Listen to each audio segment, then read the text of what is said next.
It's important for us to be realists and not idealists. We have to be cautiously optimistic and pragmatic, not delusionally utopian. And in that vein, it's important that we all understand as we think about the next months and certainly the next couple of years, that there is simply not going to be the unity that Joe Biden campaigned on and called for in his inauguration speech. We've talked about this a little bit more, and later today we're going to be looking at one piece of why, which is that thanks to the cult of Trump, there are now people in positions of power like Lauren Boebert, like Madison Cawthorn, like Marjorie Taylor Greene, who don't know anything. They are simply political characters playing roles. They are not lawmakers. They are not thinkers, and unity isn't part of the character they've been hired to play. And by hired, I mean voted in by wacky Trumpy Republicans in November of 2020. That's one side. But there's another side to this, which is that Joe Biden is going to do things that will disgust not half of the country, but a large enough portion of it that a contingent of Republican elected officials will stand in the way and say no, no matter what. We actually are seeing, amazingly, significant approval of, for example, Joe Biden's first week, 5 days on COVID. And we'll talk about that a little bit later. But even significant approval, like 70%, which in this country is incredible. It's almost unanimous approval for the standards we have here. The 30% that hates it are represented by some of the most radical members of Congress. And so there is not going to be unity. Conservative Rich Lowry wrote a piece in Politico called "No, There Won't Be Unity." And his subheadline explains his take on why, which is, quote, "On substance, Biden is not going to pursue a consensus bipartisan agenda, but a progressive one." I don't know that I'd characterize Biden's agenda as progressive. It's certainly to the left of recent Democratic presidents. But what Rich Lowry is saying is that Joe Biden is going to do things that the right will never accept. Joe Biden wants unity around us deciding as a country to follow science instead of cartoonish denialism on COVID. 30 or so percent of the country doesn't want that.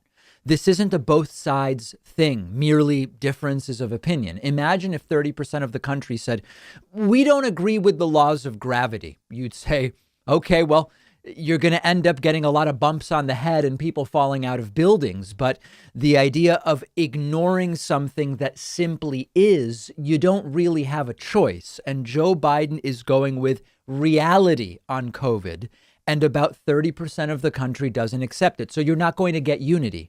Joe Biden is doing things that are going to be characterized as stirring the pot.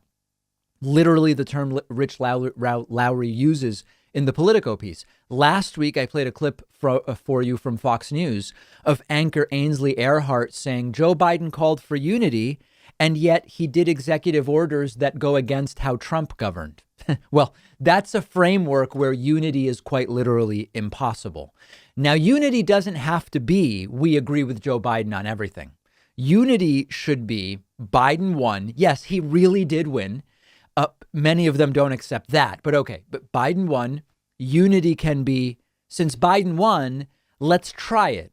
Let's not actively obstruct everything Joe Biden tries to do. And let's evaluate where we are in 6 months empirically. But they're not going to do that. And so what Republicans are already saying, there won't be unity because Joe Biden is doing stuff. They are right about half of it, which is there won't be unity. But it's more because of the country being divided culturally to such a degree. One side wants to get actual experts and scientists involved in solving some of the biggest challenges we have. The other side wants cartoon character right-wingers who want to bring guns on the House floor and feed every false conspiratorial notion they can come up with. Unity truly isn't possible in that scenario, but it isn't because Joe Biden is doing things. Biden's president. That's what presidents do when they get to work. When they don't go golfing 20% of the time, they get to work and they try to do the things they campaigned on. But that's not the story being told on right-wing media, which is another reason why there won't be unity. I'm not challenging Fox News's right to exist.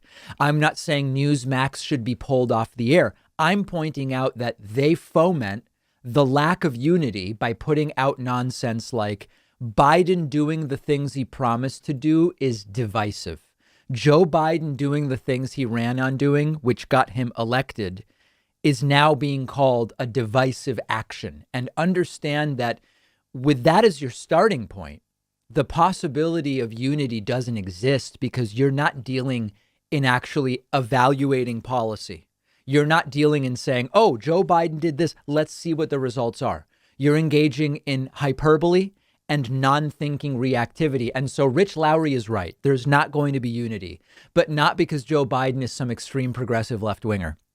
It's because 30% of this country simply refuses to accept reality. And they have enough support among the House and Senate that there will be actual elected official Republicans who will do what they can to get in the way of anything Joe Biden wants to do. And anything Joe Biden gets done, they will say it's bad a priori.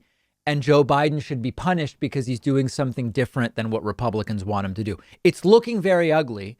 The good news is it seems that Democrats understand this and Bernie Sanders understands this, and they are ready to simply pass things by simple majority, ignoring Republicans. Let's talk about that next.